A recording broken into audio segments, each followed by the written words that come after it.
اپنے خاندان والوں کو جمع کیا کوہ صفا پر. آپ صلی اللہ علیہ وسلم نے لوگوں کو پکار کر کے کہا, اور آپ صلی اللہ علیہ وسلم کی دعوت و تبلیغ تمام لوگوں میں مشہور ہو گئی, تمام عرب میں مشہور ہو گئی, اور بہت سارے لوگ مسلمان ہونے لگے. جوک در دوک لوگ مسلمان بہت سارے لوگ مسلمان ہونے لگے. تو عرب کو اب یہ پریشانی ہونے لگی, مشرکین کو یہ پریشانی ہونے لگی, سرداروں کو یہ پریشانی ہونے لگی کہ اگر ایسے ہی چلتا رہا تو اب تو چونکہ اللہ کے نبی کا خلم کھلا دعوت کا اعلان کر کے صرف 2 ہی مہینہ ہوا تھا کہ حج کا مہینہ آ گیا. ہاں, یعنی علل اعلان دعوت و تبلیغ شروع ہو کر کے 2 ہی مہینہ ہوا تھا کہ حج کا موقع آ گیا. اب کفار و مشرکین کو, عرب کے مشرکین کو اس بات کی فکر لاحق ہوئی کہ اب جب دور دراز سے لوگ حج کے لیے مکہ آئیں گے اور اللہ کے نبی کی باتوں کو سنیں گے تو وہ متاثر ہو جائیں گے اور آپ کے دین کو قبول کر لیں گے. لہذا اب عرب آنے والے لوگوں کو کیسے روکا جائے, اور مکہ آنے والے لوگوں کو اللہ کے نبی صلی اللہ علیہ وسلم سے کیسے روکا جائے, اس بات کا مشورہ ان لوگوں نے کرنے کے لیے ایک مجلس متعین کی کہ حجاج کو کیسے روکے. ایک مجلس متعین کی جو ولید بن مغیرہ کے پاس تمام لوگ اکٹھا ہوئے اور مشورہ کرنے لگے کہ کیا کہا جائے. لہذا ولید بن مغیرہ نے, جو ان لوگوں میں تھوڑا سا سمجھدار عقل مند انسان تھا ان کے اعتبار سے, لہذا اس نے کہا کہ چلو تم لوگ بتاؤ کہ کیا کیا کہہ سکتے ہو. تو ایک نے کہا کہ ہم یہ کہیں گے آنے والے حجاج سے کہ محمد کی بات نہ سنے, وہ کاہن ہے, وہ کاہن ہے. لہذا ولید بن مغیرہ نے کہا کہ نہیں واللہ وہ کاہن نہیں ہے, کیونکہ ہم نے کاہنوں کو دیکھا ہے اور اس شخص کا انداز کاہنوں جیسا نہیں ہے, اس کے پاس کاہنوں جیسی گنگناہٹ بھی نہیں ہے اور ان جیسی قافیہ گوئی بھی وہ نہیں کرتا ہے, لہذا وہ کاہن نہیں ہے. پھر ایک نے کہا کہ چلو کہہ دیتے ہیں کہ وہ پاگل ہے. ولید بن مغیرہ نے کہا کیسے کہو گے پاگل ہے, وہ لوگ جو حج کے لیے آنے والے وہ تو پاگل نہیں ہے نا, وہ تو جانتے ہیں, وہ تو دیکھ رہے ہیں. لہذا نہ تو محمد کے پاس پاگلوں جیسی حرکتیں وہ کرتا ہے, نہ پاگلوں جیسی بہکی باتیں وہ کرتا ہے, تو کیسے وہ لوگ مان لیں گے کہ یہ پاگل ہے. لہذا وہ پاگل بھی نہیں ہے. تو کسی نے کہا کہ چلو کہہ دیتے ہیں کہ وہ شاعر ہے. ولید بن مغیرہ نے کہا کہ نہیں, ہم نے شاعروں کو بھی دیکھا ہے, شاعروں کی شعر گوئی, چاہے ان کا رجز ہو اور اسی طرح سے حجز ہو, اسی طرح سے ان کا مبسوط ہو, جتنے اشعار گوئی کے جتنے اقسام ہیں ان سارے اقسام کو ہم جانتے ہیں. ان کے پاس اس میں سے کوئی جو ہے قسم نہیں ہے, یعنی وہ جو کلام پیش کرتے ہیں وہ شعر بھی نہیں ہے, وہ شاعر بھی نہیں ہے. لوگ اس سے بھی انکار نہیں مانیں گے کہ وہ شاعر ہے. لہذا بعض لوگوں نے کہا کہ چلو کہہ دیتے ہیں وہ جادوگر ہے, وہ جادوگر ہے. ولید نے کہا کہ نہیں, ہم نے جادوگروں کو بھی دیکھا ہے, وہ جادوگروں کی گرہ بندی, یعنی وہ جو گھاٹیاں مارتے ہیں اور اسی طرح سے ان کے تنتر منتر سے بھی ہم واقف ہیں, لہذا اس کے پاس وہ بھی نہیں ہے تو ہم اس کے لیے جادوگر بھی نہیں کہہ سکتے. لیکن ولید بن مغیرہ نے کہا کہ ہاں ایک بات ہے جو ہم کہہ سکتے ہیں, وہ کیا کہ حجاج جو آنے والے ہیں مکہ کی طرف, ہم ان سے کہیں گے کہ محمد سے ملاقات نہ کریں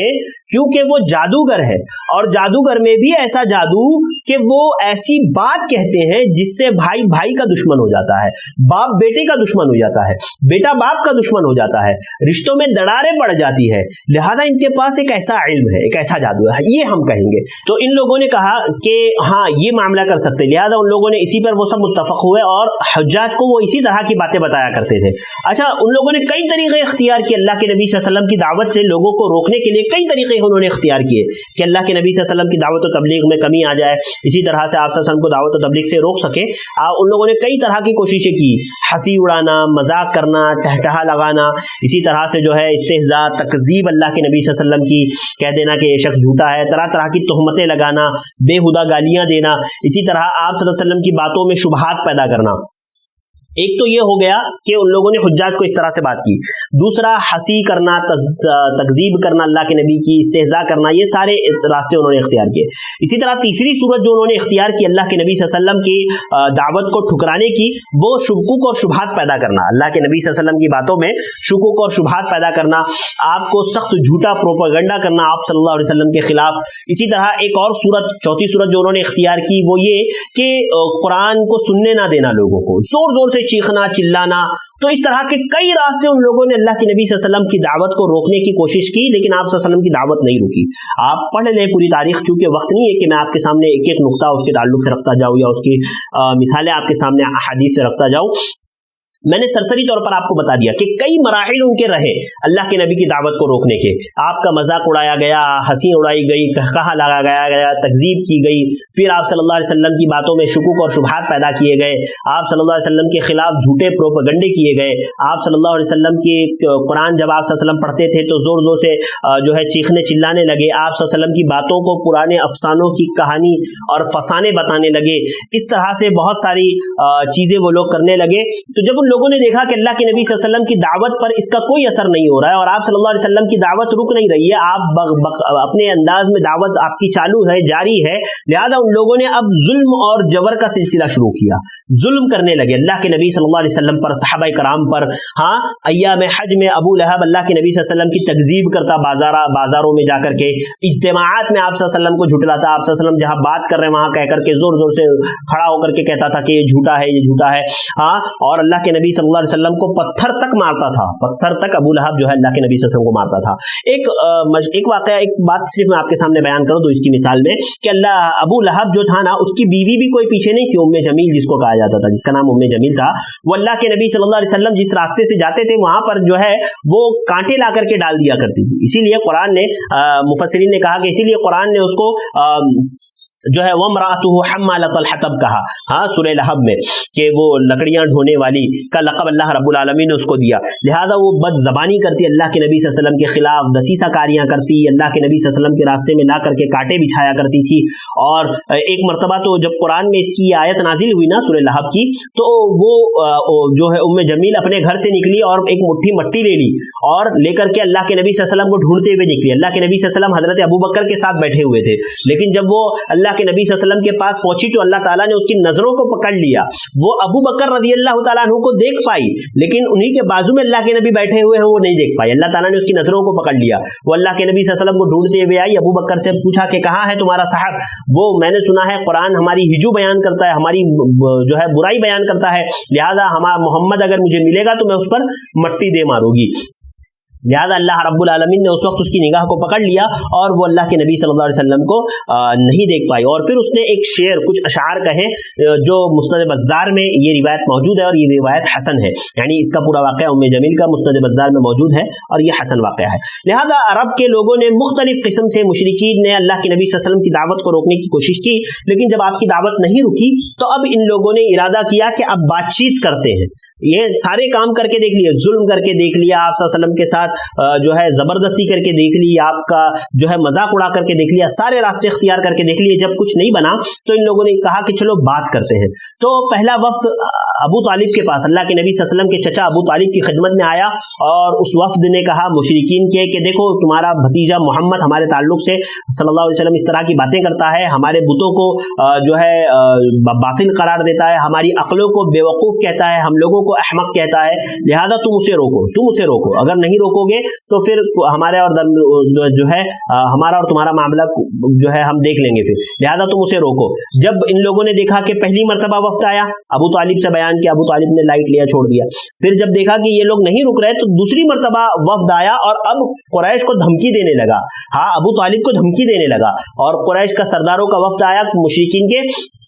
اور ابو طالب سے کہا کہ دیکھو تمہارے بھتیجے کو ہم نے تم سے پہلے بھی بیان کر چکا ہے, تمہارا بھتیجا رک نہیں رہا, تمہارے بھتیجے کی دعوت رک نہیں رہی, لہذا تم اس کو کسی طرح روکو. اگر وہ نہیں رکا تو پھر ہم ایک ایسا لشکر لے کر کے تم پر حملہ آور ہوں گے اور جو تمہیں بچا نہیں پائے گا, پھر کوئی تمہیں بچا نہیں پائے گا. ابو طالب کو جب ان لوگوں نے دھمکی دی تو ابو طالب تھوڑا سا نرم پڑ گئے. اللہ کے نبی صلی اللہ علیہ وسلم کو انہوں نے بلایا, اللہ کے نبی صلی اللہ علیہ وسلم سے کہا کہ دیکھو تمہاری قوم میرے پاس آئی تھی اور ان لوگوں نے اس طرح کی بات کی ہے, لہذا وہ چاہتی ہے کہ تم اپنی دعوت سے اپنے کام سے رک جاؤ. اللہ کے نبی صلی اللہ علیہ وسلم نے کہا کہ اے میرے چچا, اگر وہ میرے ہاتھ میں ایک ہاتھ میں چاند اور دوسرے ہاتھ میں سورج لا کر کے رکھ دے اور مجھے کہے کہ میں اس دعوت سے پھر جاؤں تو میں نہیں پھر سکتا, تب بھی میں اس دعوت سے نہیں پھر سکتا. جب ابو طالب نے آپ کے اس ہمت حوصلے کو دیکھا تو ابو طالب نے کہا کہ اے میرے بھتیجے جا, تجھے جو کرنا ہے کر, میں تیرے ساتھ ہوں, ہاں جو بھی ہوگا دیکھ لیں گے. لہذا ابو طالب آپ صلی اللہ علیہ وسلم کے ساتھ ڈٹے رہے, آپ صلی اللہ علیہ وسلم کے ساتھ آپ جمے رہے اور آپ صلی اللہ علیہ وسلم کی دعوت و تبلیغ اسی طرح سے جاری رہی. دار ارقم ایک جگہ تھی جو مکہ سے تھوڑا سا دور ایک علاقہ تھا جہاں پر بہت کم لوگ آیا جایا کرتے تھے. وہاں پر آپ صلی اللہ علیہ وسلم نے اپنی مجلس متعین کیا کرتے تھے آپ صلی اللہ علیہ وسلم, جہاں صحابہ کرام کو آپ صلی اللہ علیہ وسلم قرآن و حدیث کی باتیں سکھایا کرتے تھے, کتاب و سنت کی آپ باتیں سکھایا کرتے تھے, اچھے اخلاق سکھایا کرتے تھے, توحید کی باتیں سکھایا کرتے تھے اللہ کے نبی صلی اللہ علیہ وسلم دار ارقم میں.